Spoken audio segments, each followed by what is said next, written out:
Thank you, Mr. President. In August 2018, Nepal's new criminal code came into effect. This new legislation, together with Nepal's constitution, put disproportionate restrictions on the freedom of religion or belief, criminalize attempts to convert one's religion, and thus violate the right of freedom of religion, the right of religious communities to share the tenets of their belief. In India, several states have passed and implemented anti-conversion laws, violating the right to freedom of religion, despite the Indian constitution granting freedom of religion to all of its citizens. Our member National Alliance in Sri Lanka informed us last month that the Sri Lankan Supreme Court decided that the right, I quote, to propagate one's religion is not protected by the constitution. We appeal to the governments of Sri Lanka, Nepal, and India to repeal legislation and jurisprudence that violate religious freedom. Our member alliances are experiencing more and more restrictions on freedom of religion or belief that reflect a paternalist understanding of the state, which feels that it has a role to protect adherents to the majority religion from the danger of changing their beliefs and adhering to other worldviews. Therefore, we appeal to the Human Rights Council and to the Office of the High Commissioner for Human Rights to keep the freedom of religion or belief high on their agenda and to promote a more inclusive understanding of the state. Thank you very much. Thank you, Mr. President. May we now invite the distinguished representative of Nepal, please, to take the floor.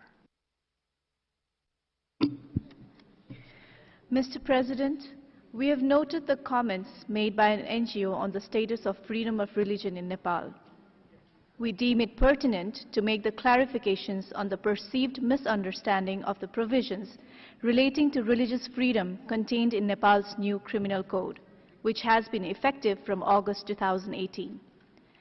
As a party to binding international human rights instruments, Nepal upholds the rights related to freedom of thought, conscience, and religious beliefs.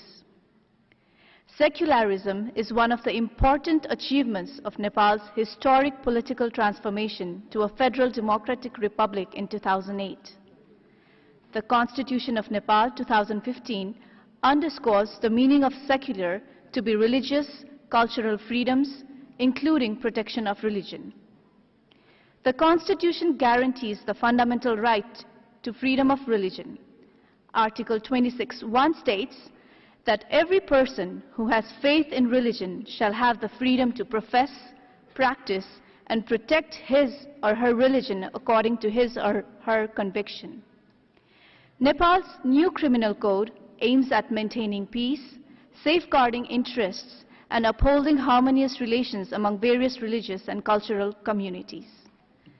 Mr. President, the Code incorporates provisions for maintaining the safety and sanctity of religious sites, refraining from activities that hurt religious sentiments and traditional cultural practices. The Code also makes provisions to refrain from coercing religious conversions. These provisions seek to promote and protect social, cultural, and religious harmony and tolerance. They also seek to strengthen Nepal's deep-rooted culture of respecting each other's faith while enjoying religious freedom.